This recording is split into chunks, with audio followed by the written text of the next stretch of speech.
Okay, so just got done with a run, ate some Lucky Charms. I'm feeling pretty good, and I thought I would make a video about Guild Wars 2. So I installed this game maybe 3 or 4 days ago, and I've been playing it on the Steam Deck exclusively, and it's really fun.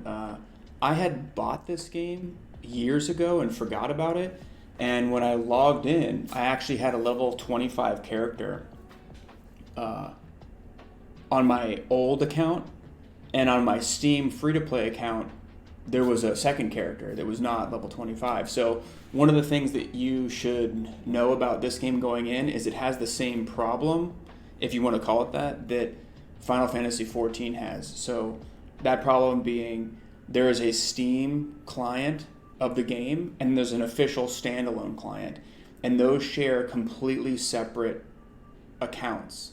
So you can have a Steam account and you buy the game on Steam, you buy the expansions on Steam, and then you can also have a completely separate standalone account where you buy the expansions on any website other than Steam, including the official Guild Wars 2 website, and you can't merge the two. Uh, the general consensus, if you go to the Guild Wars 2 Reddit, is that the better deals are with the official standalone client. That's the one that I'm using just because I had a level 25 character on there, and it's not the free to play version. If you just do free to play, you have two character slots, and you can't transfer homeworlds.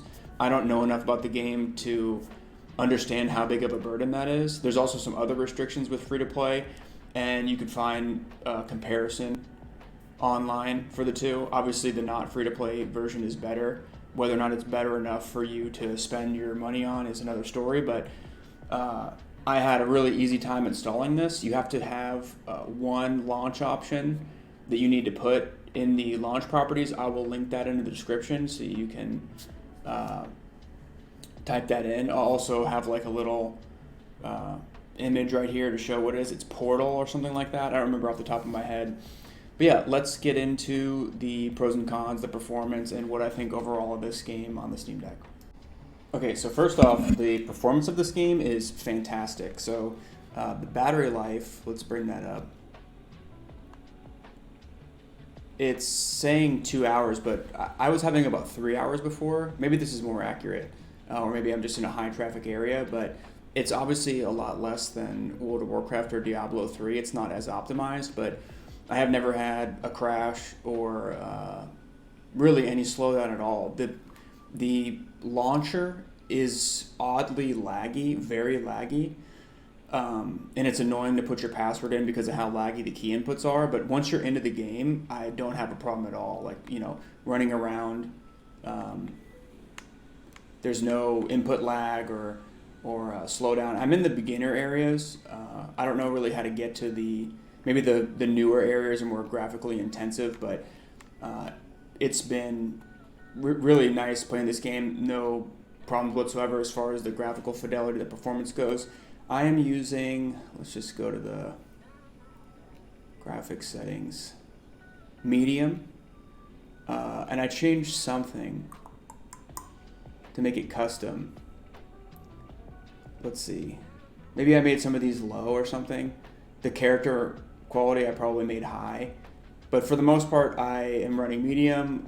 I have vertical sync off. I lock it to 45 frames when I'm in game mode.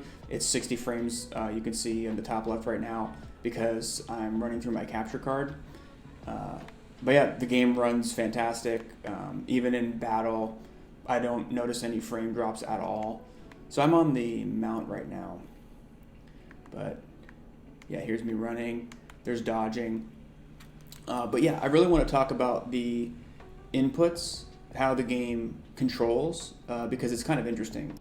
Okay, so this game, as far as I could tell, doesn't really have a mod community or an add-on community like World of Warcraft does.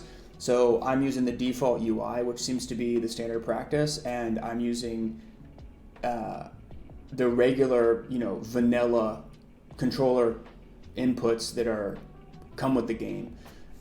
So there's no console port is the part that I'm getting at. So if you go to the community configurations, it seems like there are two kings of controller configuration, and I played around with both, and I selected the most popular one just because I figured intuitively, the second most popular was the one that I originally was more comfortable with, but there's a reason that people who play this game more often are probably using the most popular controller configuration. So for now, I'm going with that one. So like many games, it has this radial menu, which this is really nice. I don't really use the friends, the guild panel, world versus world gems. I don't really use much of that. I usually just use the map, hero, and inventory. So maybe I'll change that around for myself, and if I get to max level, I'll check these out a little bit more, but I don't necessarily use that as much as some of the other things. So as far as the user experience goes, casting spells is not a problem at all.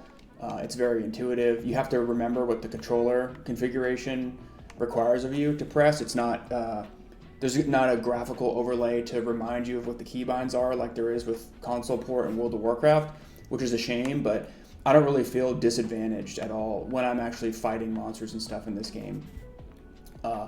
The one annoying for me right now sort of feature of the game they really have built it into where they're expecting you to use a keyboard and mouse is right now this is called action cam, right? Where I'm using my left thumbstick to move my character around like this and my right thumbstick to manipulate the camera, just like any, third-person action game. But whenever you level up or complete a quest or have some kind of game milestone that gives you a reward, right where my camera is, let me move myself. Right here, there are these little glowing icons that you get rewards for, or when you have to leave the area, or any kind of input that you need to click on. They're over here, and you have to press the left thumbstick or whatever is configured to disable and enable action cam, and then move your mouse over there, click on it, and then go about your day, right? When you do certain events, like if I enter a menu, right, this automatically brought up my mouse. I didn't press left thumbstick to disable action cam, and that is also the case when you're prompted with a quest or you go into a cutscene. It's very helpfully gives you the mouse back and gets you out of action cam. But outside of that, if you're just walking around the open world and you need to click on something, that part is a little bit annoying. In the same vein, this particular controller configuration, so I'm obviously using the trackpad now. Let's say I wanted to equip this helmet. So if I press down on the trackpad, that is left mouse click.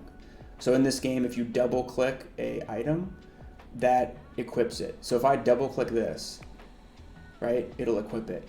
But now I just double clicked again, right? Double click again. And sometimes it'll like do this deal right here where it drags up. It's really kind of finicky.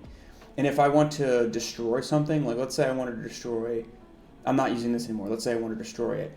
Right click is holding down the right thumbstick and then clicking destroy. It's a little awkward, right? And this guy's doing his best who made the controller configuration, but there are certain parts that are annoying, and the amount of time you need to press to get out of action cam, it's pretty frequent. So, I'd like to see some kind of official controller support. Obviously, this game's pretty old, and I think that it's, not as AAA as World of Warcraft. They probably don't have as many developers, so that's probably not going to happen. But for the most part, I think that the controller configuration does an excellent job at getting past the weaknesses of this game being designed for PC gaming. And I don't anticipate later on having a major issue with the fact that I'm not on keyboard and mouse. So like this particular class, the Necromancer, all of my abilities right now are targeted ground abilities, right? And I don't really feel like this action cam puts me at a disadvantage, right? Like I can hit this boar or whatever. Oh, this guy seems to be kind of beefy. Let's see if I can kill him. See, I don't have my minions up. Let me cast my minion. The minions seem to be particularly weak, at least at this level. But yeah, I think as far as controlling the game goes, it's very good, and there's a couple annoyances that I'll get past, but there's no major issue preventing you from playing the game on the Steam Deck. As far as stability goes, like I mentioned in the performance part, I've never had a crash at all. Pressing play on the Steam Deck to getting in the game is slowed down a bit by the launcher and the strange lag that's associated with the launcher. Quitting the game is not a major problem, and there's no weird particularities like there are with Battle.net where it's like updating every time. As far as Proton goes, I don't have any compatibility options explicitly set. It's running with whatever Proton Steam set for it. The one issue I did think that I have about this, that's sort of my beef a little bit in general with Steam, is that this game shows as unsupported on the Steam Deck where the Steam verified check is, but if you go on ProtonDB, it's platinum. So I think that that's a problem that Valve needs to get on, is that they are misrepresenting the compatibility for games like this and Vermintide 2. Vermintide 2 actually does work with their anti-cheat as long as you host your own game. So as far as compatibility goes and those things, this game is better than most, and I think that they absolutely need to get rid of the unsupported icon for this game. So yeah, I want to keep this short and sweet. I'm going to cut it off there. If you have anything you want me to test on the Steam Deck with Guild Wars 2, like a particular class you want me to try, or if you think there's some kind of version of like a multi-dot class where you need to actually target enemies. I don't know that much about this game. I just kind of been playing around it a little bit. But if you watch some of my older World of Warcraft videos on the Steam Deck, I have a lot of opinions about what specs will have a very hard time playing on the Steam Deck. And if there is a version of that on Guild Wars 2, I'd like to give it a rip. So if anybody here is kind of a Guild Wars 2 veteran or wants to see me try something out, let me know. I still haven't bought the expansion. I might buy one of them. I was thinking about getting the Heart of Thorns or Heart of Fire, Path of Fire, Heart of Thorns or something like that. It's on sale. I'm trying that out. Let me know if you have any recommendations. But yeah, hopefully you like this, and make sure you subscribe if you like these Steam Deck videos. I tend to make a lot of those and tutorials and stuff. So have a good one. I'll see you in the next video.